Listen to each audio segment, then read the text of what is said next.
Hey, hi all. Welcome back to the channel again. Today we are going to discuss about creating the first application, how we can use Angular CLI to create our, a new application for us and, how we can start that application, you know, start in the sense how we can run that application to view, the UI in the browser. So for that, as I have told you in the last video, the brief information about Angular, what it is, and what are the features it provides us, the overview of it, then the advantages and disadvantages of it, and the environment setup as well. So if you haven't watched it yet, you can go and watch that video in the Angular 0 to Hero playlist. So how we can create our Angular application using Angular CLI? Let's understand that. So for that, you need to, open a file explorer window first. So let me open a file explorer window. So I have created a folder named Angular inside it, inside a D folder or maybe the D drive. So you can create a folder in whatever drive you want as per your wish. And once you have created a folder inside that, you need to right click and click on open in terminal. So you need to open a particular terminal over here. That is nothing but it could be a command prompt or the PowerShell terminal, whatever it is. Both are acceptable to create Angular application. You can use Git Bash terminal as well to create application. No issues over it. And for creating new application, just you need to write ng new and whatever your app name. So let's say um, demo Angular app. So what it will do, it will give me a few prompts we need to answer. So, the first prompt is, do you want to create a zoneless application without Zone.js? Because in the latest version of Angular, it is providing us, the applications without zone.js file. So we can say yes. Then it asks us about the CSS style sheet format. So we can do one thing, we can, hit arrow down and up keys to select whatever style sheet we want. So we'll make use of CSS. So we'll hit enter over here. So once you hit enter, it will again give you another prompt that, do we want to enable server-side rendering as well and static site generation. So what do we mean by this, right? So we'll look into that in upcoming videos, but for now we want that. So as we are using this particular application throughout our playlist or throughout the course, so that's the reason as we are going to discuss the server-side rendering as well and static site generation as well. So I'm keeping this as to be included in the application. So let's uh, press Y and hit enter. So whatever statics file here it has, actually it creates them for us, and then it starts installing the packages, the npm packages, and which are actually required to create an Angular application. So we'll just wait for it to it complete.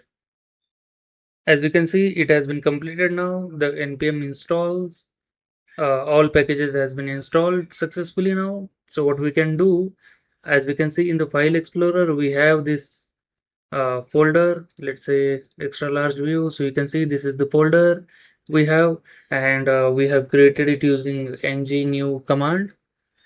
So let's we need to change the directory. We need to go inside that particular folder. Say let's say it's cd demo Angular app, hit enter. So we are in demo Angular app. So what our Angular app which we have created, right? So to run this app, we need to write down ng serve command.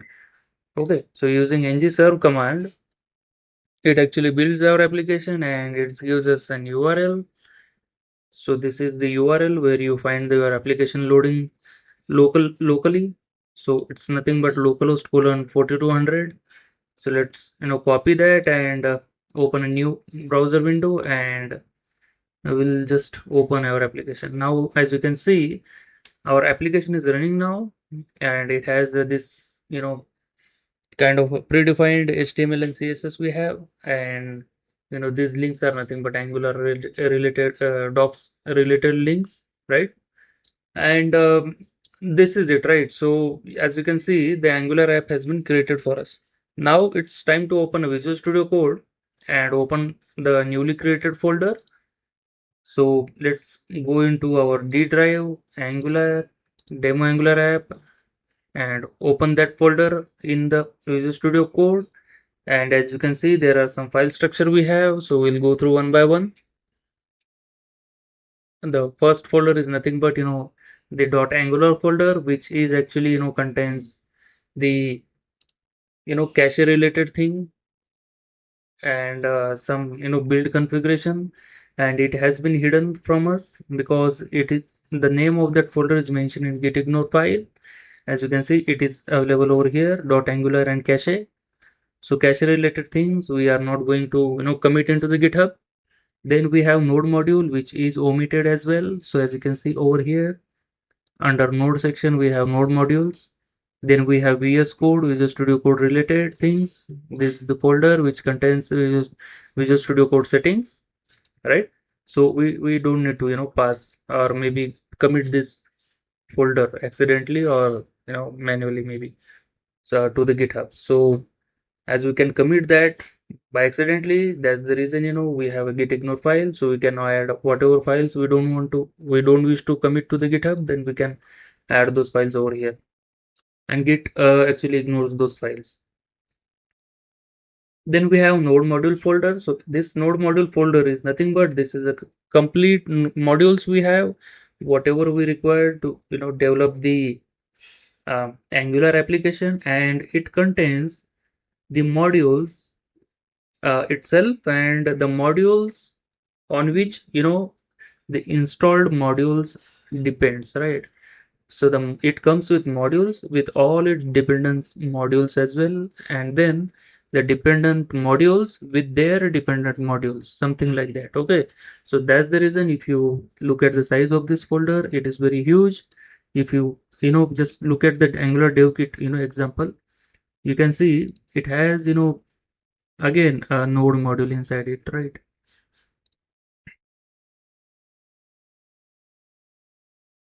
If you go through the actually it doesn't need to go through inside that. I'm just showcasing one example that this is nothing but a module, and it has its own dependencies. As you can see, it has its own package.json file, and over here you'll have some dependencies as well. So as you can see, Angular dev kit core and RxJS 7.8.2. So this is how all modules comes inside node module. So that's the reason the size of it is actually goes very huge, right? Then we have a public folder, and inside public folder we can place the assets, maybe the images, the static assets, favicon icons, whatever it is, right? And then we have source folder. So whatever our actual app is actually inside the source folder, and over here we have app folder, and inside app we have our root component, we can say that is nothing but app.ts. Okay, so whatever components we are going to create, we will create inside this app folder only. Okay, and we'll discuss each and every file in depth in a bit, but before that, if you look at the package.json file, so you can see these many dependencies we have installed by creating that ng new command, and then we have some dev dependencies as well. As you can see, the testing related dev dependencies, and then the TypeScript, right? And then the build CLI and compiler CLI, and these are types. We need to have types for Node, Jasmine, and Express to give some typing using TypeScript. Okay, so that's why we have to install the types as well. Then if you look at the package.docjson file, into the package log we have the dependencies as we have inside the package.json file, but at the end it's actually creates the package log.json file actually creates the hierarchy how we have in the node models, right? The higher level package, its dependencies, and then uh, the dependencies of dependencies, something like that. So it actually has all packages as we need inside the application. And then we have angular.json file. So as you can see, we have a plural number key over here that is nothing but projects, and it can contain multiple projects settings. And right now we have only one project, so that's the reason it has only one key over here. And that projects you know configuration we can give over here. Okay. And then as you can see, for build we have uh, this kind of settings, and then whatever we need to insert the assets, then styles, right? For server, this is the server file we have. Output mode could be server only, and the entry is nothing but this setting for the server side rendering. So the entry point would be src server.ts file. Okay. We'll look into that in our upcoming videos. But for the front end side, we have source main.ts as an entry point, right? So let's understand, the index.ts file, index.html file now. So as you can see, we have a normal HTML file over here, and inside body we have this app root as a HTML tag. So how we can use this custom tags, right? So whenever you create a component, it has selector property inside components decorator. So if you look at the app.ts file now, inside app we have app.ts file. So this is the selector of it, app root, and if you want to call these components uh, to render over on HTML page, you just need to call it like that, like this, app root. Okay, inside a less than and greater than sign. How we call other HTML elements. So you just need to call the same way how we have other HTML elements, and inside that you need to use app root. Okay. So now as you can see, the MVC architecture we can discuss over here. So Angular comes with the MVC architecture. So if you look at over here, it is a class, a TypeScript class, and this is nothing but a decorator. We will learn about this in a bit, maybe in a deep in upcoming videos. Okay. So for now, just keep in mind that this is nothing but a metadata we can say, and it has whatever configuration we have for that particular component. Okay. um, so now it has template URL, then it has style URL, right? And for template URL, we can give the particular HTML file, and then for style URL, we can give particular CSS file as well, right? So now this is nothing but a controller we can say, and then inside HTML file, this is nothing but a view, right? This is nothing but a view, and if you look at over here, this is nothing but a what we can say, the model itself, right? So we have uh, string interpolation over here. So using string interpolation syntax, what we can do, we can interpolate a particular item, or maybe the controller model properties into, we can bind those properties into HTML pages using this string interpolation syntax. Okay. So double curly brackets, and then the property itself, and the closing double curly brackets, right? So this is nothing but an interpolation syntax. So we'll learn more as we go through the course. Okay. So we can consider this as a model, this HTML page as a view, and this TS file as a controller. So at the end, Angular is nothing but a MVC, pattern. It actually works on the MVC pattern, and then MVVM pattern as well. Sorry. Okay. MVC and the VM patterns. So on both patterns, it works actually. So this is it, guys. So this is nothing but the intro of file structure as we have.